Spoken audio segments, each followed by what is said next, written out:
하나님의 말씀을 한 목소리로 봉독하겠습니다.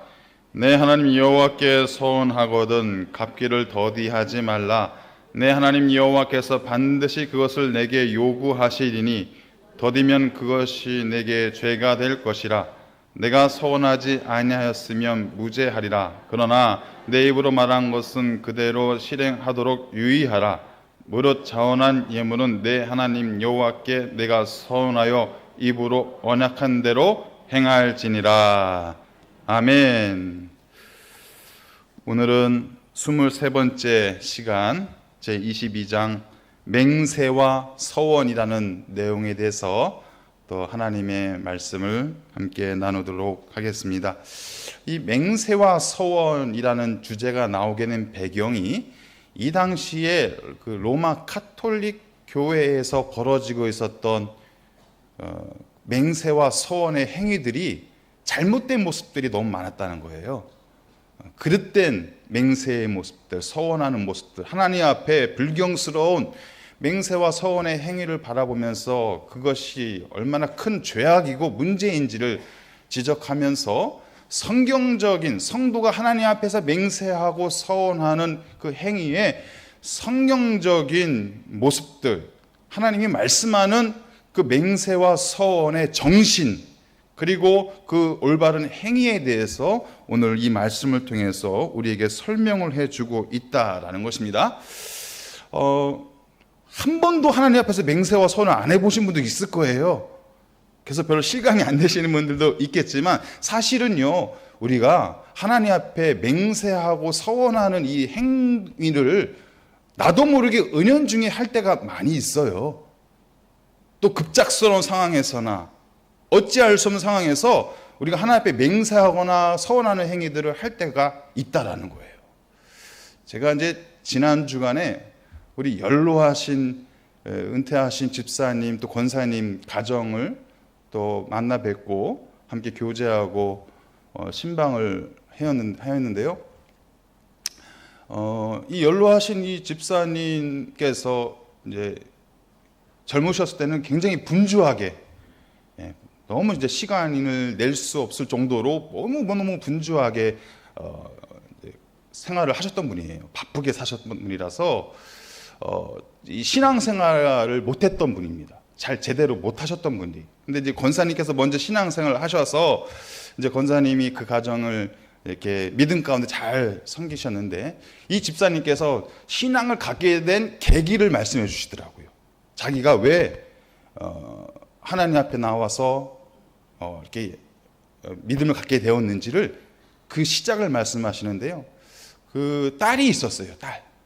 딸이 있었는데 이 딸이 수학여행을 갔나 봐요. 수학여행을 갔는데 그 강원도 속초 쪽인가? 수학여행을 갔는데 갑자기 너무 아픈 거예요. 수학여행을 가서 배가 막 끊어질 정도로 아파가지고 그쪽 병원에 갔는데 원인을 모르는 거예요. 못 찾는 거예요. 너무 심각해서 이제 이 부모님께 연락해서 집사님께서 부랴부랴 또 올라가서 그 딸을 데리고 큰 병원으로 옮긴 거예요. 그래서 이제 본인이 알고 계시는 지인의 병원으로 옮겨서 그 딸을 이제 치료하려고 하는데 이게 치료 방법이 안 나오는 거예요. 어떻게 치료를 해야 되는지 이 원인을 못 찾는 거예요. 그래서 막 힘들어하는 그 딸 옆에서 그 집사님이 할 수 있었던 유일한 것은 뭐냐? 하나님 제 딸 살려주세요.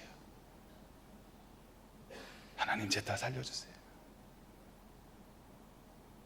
제 딸 살려주시면 제가 교회 나가서 하나님 잘 믿을게요.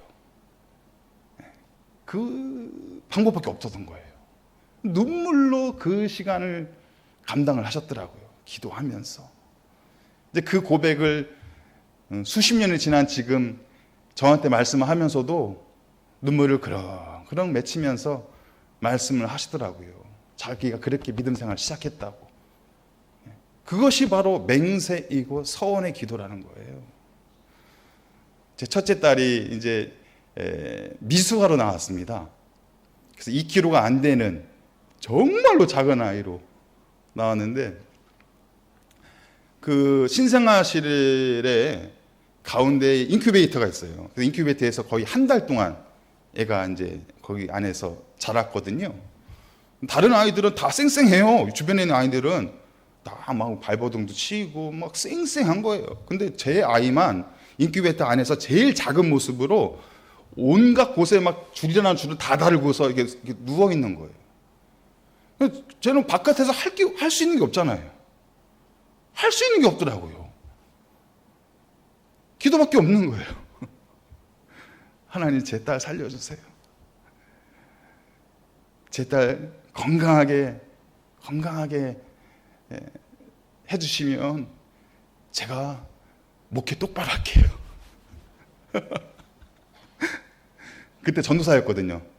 전도사를 막 이제 전인 전도사를 하고 있을 때라서 그거밖에 안 나오더라고요. 그래서 제가 항상 그 장면을 머릿속에 담아두고 있습니다. 제가 서원했던 그 장면.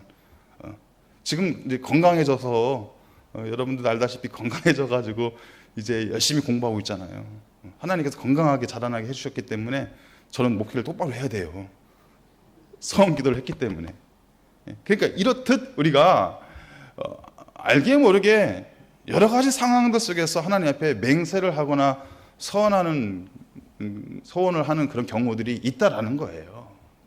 그래서 그런 의미들을 함께 나누고, 성경적인 맹세의 의미, 서원의 의미, 맹세와 서원의 정신, 그것을 우리가 어떤 마음가짐으로 그것을 바라봐야 되고 행동해야 되는지를 오늘 말씀을 통해서 한번 살펴보기를 원합니다. 내용을 보시면 맹세와 서원은 어떻게 다른가, 그것을 해도 되는가, 해서는 안 되는가, 간략하게 표를 제가 정리를 해놨는데요. 맹세의 의미는 뭐냐면은 사실을 밝히는 거예요. 내가 알고 있는 것이 사실입니다. 내가 알고 있는 것이 진짜입니다. 그것을 밝히는 것이 목적이에요. 그래서 하나님과 나뿐만이 아니라 내가 알고 있는 사실, 내가 맹세하는 것을 증인 앞에서 맹세하는 거예요. 예. 성경적인 원리는. 그러면 서원의 의미는 뭐냐? 내가 이렇게 하겠습니다. 마치 아까 제가 말씀드렸던 것처럼 내 딸 살려주시면 내가 교회 나갈게요. 하나님 잘 믿을게요. 내 딸 살려주시면 제가 목회 잘할게요. 똑바로 할게요. 이렇게 내가 무엇을 하겠습니다 라고 하나님 앞에 고백하는 거예요. 그것이 하나님과 나 사이의 관계에서 나오는 거예요. 이거는 증인이 있어도 되고 없어도 되는 거예요. 내가 하나님 앞에 서원한다고 했을 때는 하나님과 나 사이에서 그것이 이루어지는 행위이지 증인이 있어도 되고 없어도 된다. 그런 차이점을 설명해 주고 있다라는 것입니다. 자, 그래서 이 웨스트민스터 신앙 고백에서는 이 맹세와 서원을 해도 되는가 해서는 안 되는가라고 했을 때는 해도 된다라고 결론적으로 말을 해주고 있다라는 거예요. 해도 되는데 맹세와 서원을 했으면 어떻게 하라는 거예요? 지켜라. 가볍게 여기지 말고 지키라는 거예요. 두려운 마음으로 하나님 앞에 맹세하고 서원을 했으면 지켜라. 신중하게 그래서 맹세와 서원을 해서 너희가 진실한 마음으로 하나님 앞에 약속한 그 내용들을 지켜라. 그것을 설명해 주고 있다라는 거예요. 자, 합법적인 맹세가 필요한 경우 첫 번째는요, 어떤 사실을 자신이 알고 있을 때, 내가 알고 있는 것이, 내가 본 것이 사실입니다. 그것을 표현해낼 때 우리가 맹세를 한다는 거예요. 맹세를 할 수 있다는 거예요. 내가 알고 있는 것이 사실입니다. 내가 믿고 있는 것이 사실입니다. 우리가 하나님 앞에 맹세를 할 때는 그 진실된 마음으로 우리가 하나님 앞에 맹세를 할 수 있다는 거예요. 두 번째는요, 맹세 없이는 도무지 분쟁이 해결되지 않을 때, 사람과 사람 관계에서 늘 분쟁이 있잖아요. 분쟁이 없는 표정으로 앉아 계시는데 분쟁이 있잖아요. 살다 보면 여러 가지 분쟁이 있어요. 부부 사이에도 분쟁이 있고요. 부모와 자식 사이에도 분쟁이 있고요. 믿음의 동료들 사이에서도 분쟁이 있어요. 그럴 때 이 분쟁 앞에서 우리가 맹세한다는 거예요. 내가 앞으로는 그러지 않을게. 약속할게. 이렇게 맹세를 할 수 있다는 거예요. 이것이 비성경적인 행위가 아니라는 것입니다. TV를 가끔씩 보면요, 이혼 숙녀 캠프라는 게 있어요. 저랑 아내랑 가끔 봐요. 뭐 이혼하려고 보는 건 아니고 어떻게들 살고 있느나. 근데 진짜 5만 가지 이유로 그 부부가 나와서 상담도 하고 하거든요. 그러면서 결론이 뭐냐? 내가 앞으로 이렇게 하지 않을게라고 맹세를 하게 만들어요. 예. 근데 그걸 잘 지킬까요? 못 지킬까요? 잘 못 지켜요. 예. 맹세를 하게 된다. 그 분쟁 앞에서 그 분쟁을 해결하기 위해서는요, 맹세가 필요하다는 얘기예요. 그 얘기를 하고 있는 것입니다. 세 번째, 합법적인 권위가 맹세를 요구할 때, 이럴 때도 우리가 맹세를 해야 된다는 거예요. 법원에 증인으로 갔을 때는 맹세해야 돼, 안 해야 돼? 해야 돼요. 결혼식장에 있는 신랑과 신부는 맹세해야 돼, 안 해야 돼요? 안 하셨어요? 해야 돼요. 나는 맹세할 수 없습니다라고 얘기하면은 그 결혼식이 무효가 되어버리는 거잖아요. 예, 맹세를 해야 되는 거예요. 또 교회에서 임직을 받을 때도 맹세를 해야 되는 거예요. 또 세례를 받을 때도 내가 제 세례 받은 자로서 하나님의 영광을 위해서 살고 교회의 덕이 되면서 살겠습니다라고 맹세를 하는 거예요. 이것이 다 합법적인 맹세의 행위라는 것입니다. 자, 1항을 보시면 그 합법적인 합당한 맹세를 더욱 중요한 의미로 해석을 해주고 있어요. 1항을 함께 읽겠습니다. 시작. 합당한 맹세를 하는 것은 경건한 예배의 한 부분이다. 예배에서 예배드리는 자는 때를 따라 엄숙히 선서하면서 그가 주장하고 약속한 것을 증언하기 위하여 하나님을 부른다. 그뿐만 아니라 그는 진리에 따라 판단하고 또 그가 서원한 것에 허위가 없는가 판단하기 위하여 하나님을 부른다. 맹세의 행위를요, 경건한 예배의 한 부분으로 의미를 확대하고 있어요. 그러니까 우리 예배 시간에 하는 맹세, 우리들이 하나님 앞에 말로 하는 맹세, 마음으로 하는 맹세, 신앙의 고백으로 하는 모든 맹세가 예배의 한 일부분이다. 하나님이 받으시는 예배의 한 부분이다라고 의미부여를 하고 있다는 것입니다. 그런데 4번을 보시면요, 맹세를 하지 말아야 될 때가 있어요. 맹세를 잘못하는 경우. 어떤 맹세? 거짓 맹세, 헛된 맹세. 지킬 마음 없으면서 하는 경우가 있어요. 속마음은 아닌데 하는 척하는 행위가 있다는 거예요. 마태복음 5장 34절부터 37절까지 말씀을 함께 읽겠습니다. 시작. 나는 너희에게 이르노니 도무지 맹세하지 말지니 하늘로도 하지 말라. 이는 하나님의 보호자이미요. 땅으로도 하지 말라. 이는 하나님의 발등상이미요. 예루살렘으로도 하지 말라. 이는 큰 임금의 성임이요. 내 머리로도 하지 말라. 이는 내가 한 터럭도 휘고 검게 할 수 없음이라. 오직 너희 말은 옳다 옳다 아니라 아니다 하라. 이에서 지나는 것은 악으로부터 나느니라. 예수님께서 바리새인들에게 하시는 지금 이 말씀이거든요. 근데 바리새인들이 맹세를 하는 행위는 뭐냐? 자기 의의를 드러내기 위해서. 나 이런 사람이야. 이것을 자랑하고 뽐내기 위해서 거짓 맹세를 한다는 거예요. 내가 이만큼 알고 있어. 내가 이만큼 율법을 알고 있어. 내가 이만큼 지식이 충만한 사람이야. 이것을 드러내기 위해서 헛된 맹세를 한다는 거예요. 그런데 이스라엘 백성들은 하나님을 두려워하는 민족이에요. 하나님의 이름을 두려워하는 백성들입니다. 그래서 하나님의 이름으로는 맹세를 못해요. 그래서 뭐라고 말씀하고 있습니까? 하늘로도 하지 말고, 땅으로도 하지 말고, 예루살렘 성으로도 하지 말고, 너희의 머리로도 하지 말라. 예수님께서 이렇게 말씀하는 거예요. 왜냐하면 이렇게 하고 있으니까 하늘을 들어 맹세하는데 그런 식으로 맹세를 하고 있다는 거예요. 그런 맹세의 행위도 하지 말라는 거예요. 거짓된 맹세, 헛된 맹세 하지 말라는 거예요. 자기를 드러내고 자기를 높이고 자기를 뽐내고 자랑하기 위한 맹세는 하지 말라. 그 마음의 중심을 누가 알고 계신다? 하나님은 다 알고 계신다는 거예요. 진실된 맹세, 마음에서 우러나는 참된 맹세, 신앙의 고백이 담겨있는 참된 맹세, 그것을 하나님 앞에 약속하라는 것이죠. 2번, 합법적인 맹세의 근거가 있습니다. 자, 합법적인 맹세는 성경에 보증되어 있다. 성경에서도 이 합법적인 맹세에 대해서 여러 구절을 통해서 또 여러 사건들을 통해서 우리에게 제시해주고 있습니다. 2양 한번 읽어보겠습니다. 시작. 하나님의 이름에 대해서만 사람은 서원해야 한다. 그때 그 이름을 거룩한 두려움과 존경하는 마음으로 사용해야 한다.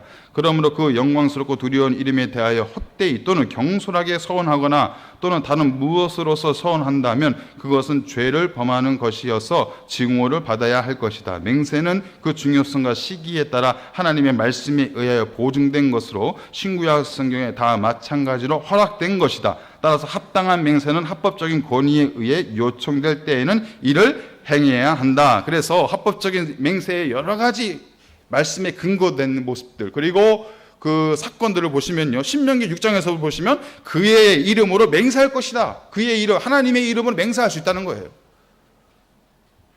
얼마나 두려운 마음으로, 떨리는 마음으로 맹세를 해야 되겠어요. 그러니까 또 신명기 10장에서도 그의 이름으로, 그의 하나님의 이름으로 맹세하라. 이사야 65장에서는 땅에서 맹세하는 자는 진리의 하나님으로 맹세한다. 우리가 이 땅에서 맹세하며 살아갈 때 그것은 하나님 앞에서 맹세하는 것으로 여겨야 된다. 민수기 5장에서는요, 모세의 율법에 의해서 맹세를 시키는 장면이 나오고요, 왕상에서는 솔로몬이 맹세하는 장면이 나오고요, 고린도후서 1장에서는 바울이 맹세하는 장면이 나오고요, 히브리서 6장에서는요 하나님도 우리에게 맹세를 하셨어요. 이 맹세의 행위가, 합법적인 합당한 맹세의 행위가 잘못된 것이 아니라는 거예요. 그래서 어떻게 맹세를 해야 되느냐, 2번 보시면요, 합법적인 맹세는 매우 중요하고 엄숙히 여기며 함부로 해서는 안 된다. 3항 함께 읽겠습니다.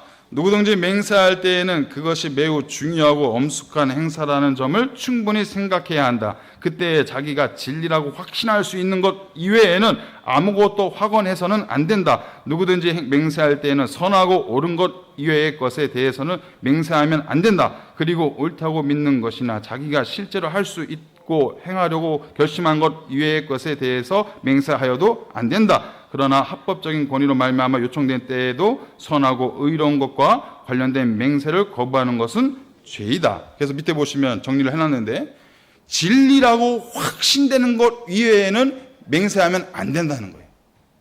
예. 그럴 수도 있지, 아닐 수도 있지, 이런 것으로는 맹세할 수 없다는 거예요.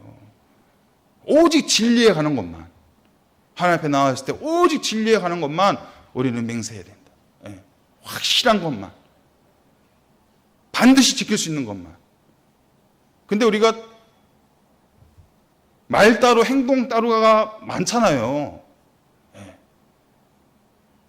말 따로 행동 따로 살아갈 때가 있다는 거예요. 그것은 진정한 맹세의 행위가 아니다, 맹세의 태도가 아니다라는 것을 설명해 주고 있어요. 또 선하고 옳은 것 이외의 것에 대해서는 맹세하면 안 된다. 거짓된 것, 헛된 것, 또 죄악된 것, 이런 것들로 맹세의 행위를 해서는 안 된다. 왜냐하면 아까 우리가 맹세라는 것은 무엇의 이름, 누구의 이름으로 한다고 그랬어요? 하나님의 이름으로 하는 거예요. 성도의 삶에서 나오는 맹세는 결국 하나님의 이름으로 하는 거예요. 그러면 하나님의 이름을 우리가 맹세를 통해서 영광을 올려드려야 되는데, 오히려 그 맹세의 행위를 통해서, 잘못된 맹세의 행위를 통해서 하나님의 이름을 모욕할 수도 있다는 거예요. 하나님의 이름을 모욕하는 행위는 무엇을 범하는 거예요? 십계명을 범하는 거예요. 하나님의 이름을 망령되이 여기게 될 수 있다는 거예요. 우리의 그랬던 행위를 통해서 그것을 강조해 주고 있는 것이고, 왜 이것을 엄숙히 여기며 함부로 해서는 안 되느냐. 여러분, 맹세는요, 내 자신을 묶어버리는 거예요, 사실은. 그 맹세 앞에 내 자신을 철저하게 순복하고 지키고 따르기를, 나를 자신을 묶는 거예요. 그렇기 때문에 더 신중하게 해야 되는 거예요.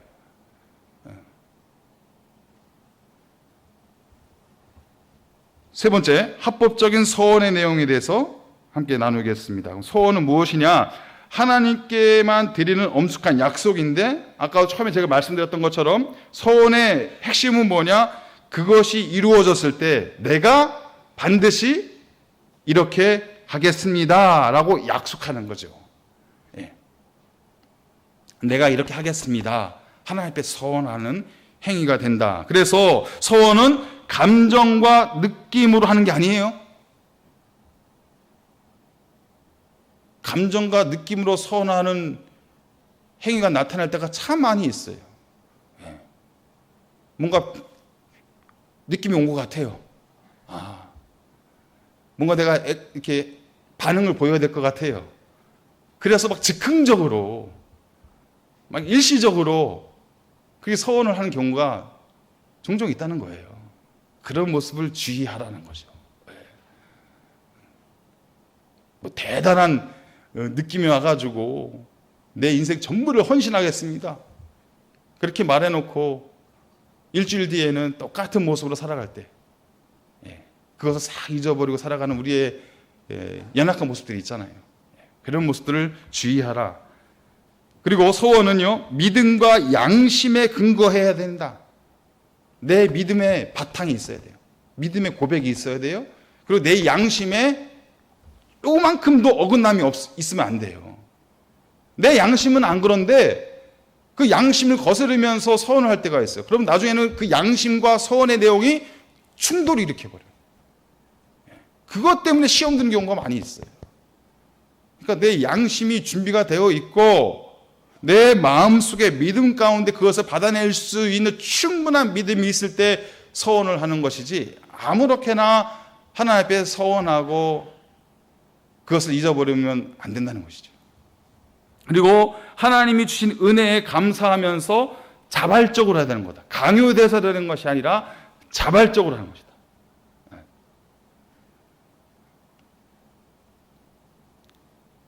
막 강압적으로 남들이 서원하니까 나도 뭔가 좀 따라서 해야 될 것 같고, 옆 사람 눈치를 보면서 그렇게 하는 것이 서원의 내용이 아니라 내 마음속에 진실된 마음을 가지고 은혜에 감사하며 자발적으로 하는 것이 서원의 행위가 되어야 된다. 그것을 강조해 주고 있습니다. 그 다음에 서원은 반드시 지키는 것이 원칙이다. 맹세와 서원은 반드시 지키는 게 핵심이에요. 이게 결론이에요, 사실은. 하나님 앞에 결단하고 맹세하고 서원을 해놓고서 그것을 지키지 못하는 경우가 우리의 삶 속에서 나타날 수가 있다는 것이죠. 전도서 5장 4절 5절 말씀 함께 읽겠습니다. 시작. 서원하였거든 갚기를 더디하지 말라. 하나님은 우매한 자들을 기뻐하지 아니하시나니 서원한 것을 갚으라. 서원하고 갚지 아니하는 것보다 서원하지 아니한 것이 더 나으니. 그래서 반드시 서원한 것은 갚아야 된다. 그리고 그 밑에 있는 내용이 중요한데요, 서원의 내용이 죄를 짓는 우매한 행위가 되지 않도록 신중해야 된다. 내가 하나님 앞에 서원을 했어요. 근데 그게 마치 죄를 짓는 행위랑 연결이 되면은 그것 때문에 큰 시험을 당하게 된다는 거예요. 그것이 사사기 11장에 나오는 말씀이에요. 사사기 11장에 그 사사가, 입다라는 사사가 나와요. 입다라는 사사. 이 사사가요, 나가서 암몬과 전쟁을 치릅니다. 그 암몬과 전쟁을 치르는데 너무 치열하게 전쟁을 되는 거예요. 막 밀리기도 하고. 그래서 하나님 앞에 서원을 하게 돼요. 하나님, 제가 이 전쟁에서 이기게 해주시면 제가 돌아갈 때 저를 처음 맞이하는 사람을 하나님 앞에 제물로 바치겠습니다. 이런 서원을 하게 돼요. 여러분, 바람직한 서원입니까? 잘못된 서원입니까? 잘못되잖아요. 누가 나올 줄 알고, 자기를 처음 맞이하는 사람이 누구인지 알고, 아니, 자기가 그냥 자기 생명을 바치겠습니다 하면 되지, 자기를 맞이하러 나온 사람, 처음으로 맞이하러 나온 사람을 내가 그 사람을 하나님께 제물로 바치겠습니다, 이렇게 서원을 해버린 거예요. 전쟁에서 이겼을까 졌을까요? 이겼으니까 이제 문제가 되는 거예요. 이기고 돌아가는데 자기를 처음 맞이하러 나온 사람이 누구예요? 딸인 거예요, 딸. 그 딸을 어떻게 했을까요, 그래서? 제물로 바치는 거예요. 제물로 바치는 거예요. 하나님께서 그 제물 받으셨을까요? 그 죄악을 범하는 입다의 행위를 보면서 입다의 서원을 기뻐하시면서 그것을 제물로 받았을까요? 차라리 입다가 하나님 앞에, 하나님 저 잘못했어요. 제가 너무 우매해서 너무 이렇게 급한 마음에 하나님 앞에 제가 좀 실수를 한 것 같아요. 하나님 제 입술을 혼내주시고 저를 용서해 주세요. 저 도저히 저희 딸을 하나님 앞에 제물로 바칠 수가 없을 것 같아요. 차라리 이렇게 기도를 하고 하나님 앞에 회개를 하든지. 그런데 자존심이 있는지 하나님 앞에 서원한 그 자존심을 가지고 했는지 모르겠지만 자신의 그 처음 맞이하러 나온 그 딸을 하나님 앞에 제물로 바치는 행동을 했다라는 것이.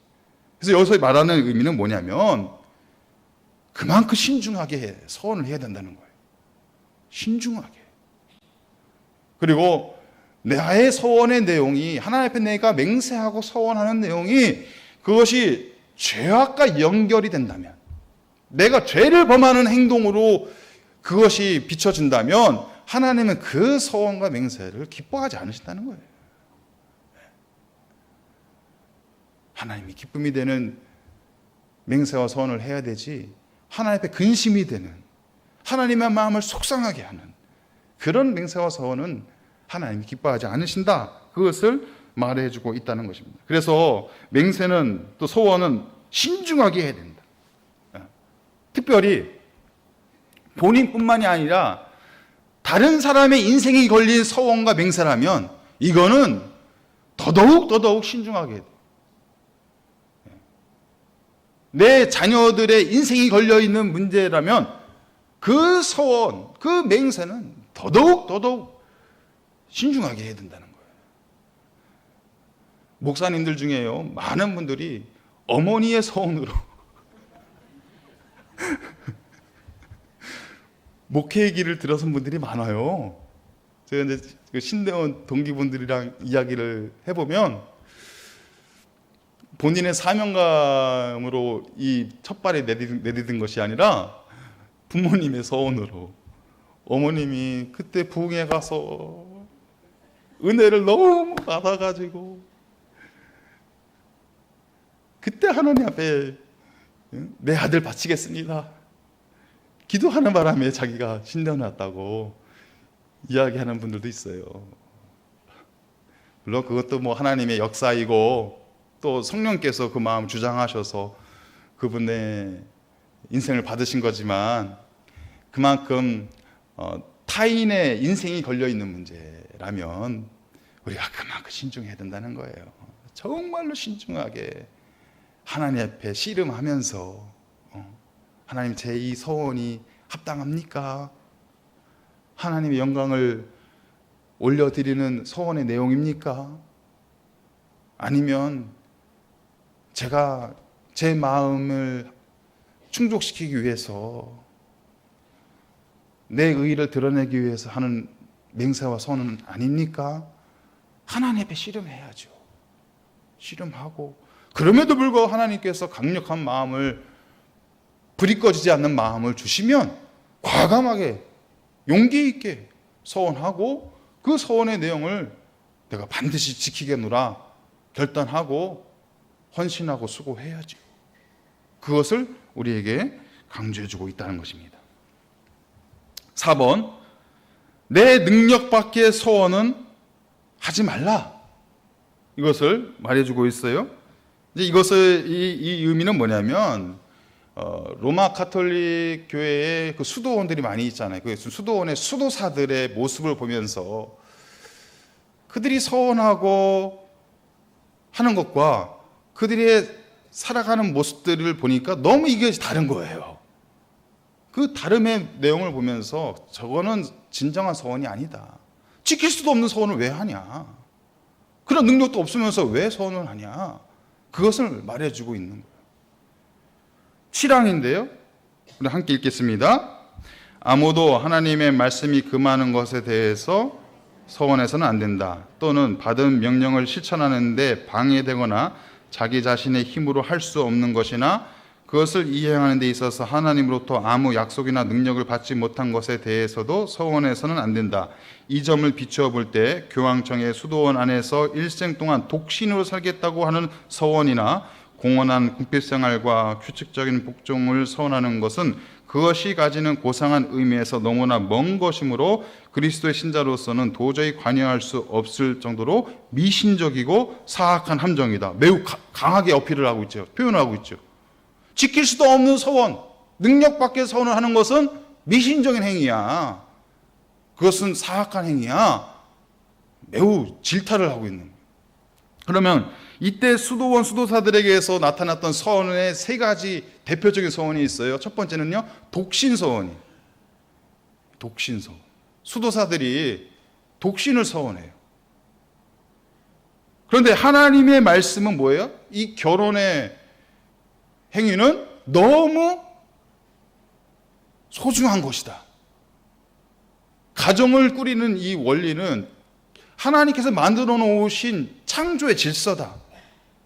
그래서 이것을 거스르는 독신의 서원은 매우 신중해야 된다. 아니, 독신을 서원했으면 독신답게 살든지. 그런데 온갖 타락과 부패한 모습들이 나타났잖아요. 저는 입에 담기도 힘든 그런 타락된 모습들이 그들의 모습 속에서 나타났거든요. 매우 심각한 성적인 타락들이 나타났잖아요. 독신을 서원해놓고. 그래서 그것을 지적을 해주고 있는 거예요. 그리고 두 번째 서원은 청빈을 서원해요. 물질을 소유하는 것을 죄악시해서 청빈을 서원해요. 그런데 이 수도사들의 청빈한 생활을 가만히 들여다보니까 왜 청빈을 하느냐? 게으른 거예요. 결론은. 일하기 싫은 거예요. 그래서 겉으로는 그렇게 청빈한 척하지만 그 게으른 속성을 가지고 물질을 가지고 있는 사람들에게 가서 구걸을 하는 거예요. 하나님은요, 정직하게 일하는 사람에게 정직한 풍요로운 복을 주시는 것이 하나님의 창조의 원리입니다. 일을 하는 것이 6일 동안 열심히 땀 흘리면서 일을 하고 주일을 맞이하면서 안식하는 것이 하나님의 창조의 질서라는 것이죠. 그런데 그 일하는 그 소중함을 잃어버리고 마치 청빈한 척하면서 뒤로는 온갖 부패한 모습으로 살아가고 있는 그들의 모습을 보면서 이렇게 이야기를 하고 있는 거예요. 청빈한 것이 좋은 것이 아니라는 거예요. 그것이 왜곡되고 거짓된 모습으로 드러나게 되면 그 겉으로 청빈한 척하는 모습은 좋은 모습이 아니라는 것이죠. 더 열심히 일하고 더 열심히 땀 흘려서 하나님이 주시는 정직한 자에게 주시는 그 풍요로움을 경험하는 것이, 그리고 하나님 앞에 영광을 올려드리면서 사는 것이 하나님이 기뻐하시는 모습이라는 것이죠. 그리고 세 번째, 절대 복종을 소원합니다. 그런데 카톨릭 그 수도사들이 여기서 절대로 복종하는 서원을 누구한테 했을까요? 사람에게 하는 거예요. 우리의 절대적인 서원의 대상, 복종의 대상이 누구입니까? 하나님 외에는 없어요. 물론 하나님이 주님의 몸된 교회, 하나님의 공동체, 교회 공동체 가운데 질서를 만들어 놓으시고 이 질서 가운데 서로 화목하며 이 질서를 따라가는 것은 하나님의 원리예요. 그런데 맹목적인 복종, 사람 앞에 절대적인 복종을 해서는 안 된다는 거예요. 우리의 절대적인 복종의 대상은 오직 한 분, 저와 여러분들이 절대적으로 복종하고 순복해야 될 대상은 오직 한 분, 누구입니까? 하나님 한 분에는 없는 거예요. 그런데 이들은 사람에게 복종을 하는 거예요. 교황에게 복종을 하고 교양의 말, 교양의 지침을 이 성경의 권위와 동등되이 여기고, 그런 모습들, 잘못된 모습들, 그런 잘못된 서원의 모습들을 또한 지적을 해주고 있다라는 것입니다. 그래서 우리는 성경적인 맹세와 또 성경적인 서원의 내용을 살펴볼 때 하나님 앞에 복종하고 하나님 앞에 내가 약속한 것 반드시 지키고, 그런데 그 하나님 앞에 맹세하고 서원하는 행위는 절대적으로 신중하게 철저하게 하나님 앞에 묻고 하나님을 의지하고 내가 하나님을 따르겠노라 결단을 해야 되는 것이지, 내 마음대로 즉흥적으로 내가 기분 좋을 때는 순종하고 내가 기분이 나쁠 때는 잊어버리고 그렇게 해서는 안 된다는 것입니다. 예. 그것을 우리가 신중한 의미로 이 맹세와 서원을 여기고 우리가 따라야 된다는 것입니다. 자, 결론 부분 함께 읽어보겠습니다. 시작. 나의 모습 나의 소유 주님 앞에 모두 드립니다. 이것이 우리의 찬양의 고백이면서 이 맹세와 서원을 배우면서 결론에 해당되는 내용인 것 같아요. 나의 소유, 나의 생명, 나의 모든 것 주님 앞에 드립니다. 주님이 합당한 모습으로 사용하여 주옵소서. 나의 모든 생명을 통해서, 나의 인생을 통해서 하나님의 영광만이 드러나게 해 주옵소서. 이것이 우리의 진실된 고백이 되어야 되고, 또 그러한 삶으로 살아갈 수 있는 우리 모두가 되시기를 주님의 이름으로 축복합니다. 하나님 아버지, 은혜를 감사합니다.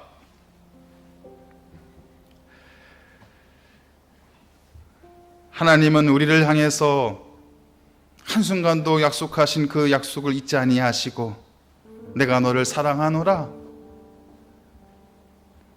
내가 너를 기뻐하노라, 내가 너와 함께 하노라, 그 약속을 신실한 모습으로 지켜가고 계시는데, 우리는 때때로 하나님 앞에 약속한 우리의 맹세와 선을 잃어버리는 경우가 있습니다. 그럼에도 불구하고 하나님께서 우리를 잊지 아니하시고 늘 동행하시며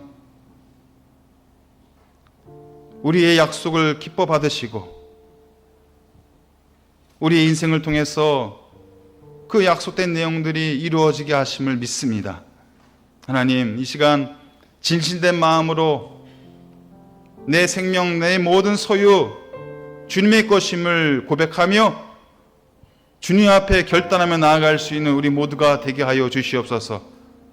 부족하지만, 연약하지만, 능력이 없지만 우리의 이 작은 인생을 통하여서도 하나님의 놀라운 역사가, 하나님의 기름 부으심이 가득가득 채워지게 하여 주셔서 하나님 앞에 영광, 찬송, 기쁨을 올려드릴 수 있는 우리 모두가 되게 하여 주시옵소서. 감사하며 예수의 이름으로 기도하옵나이다. 아멘.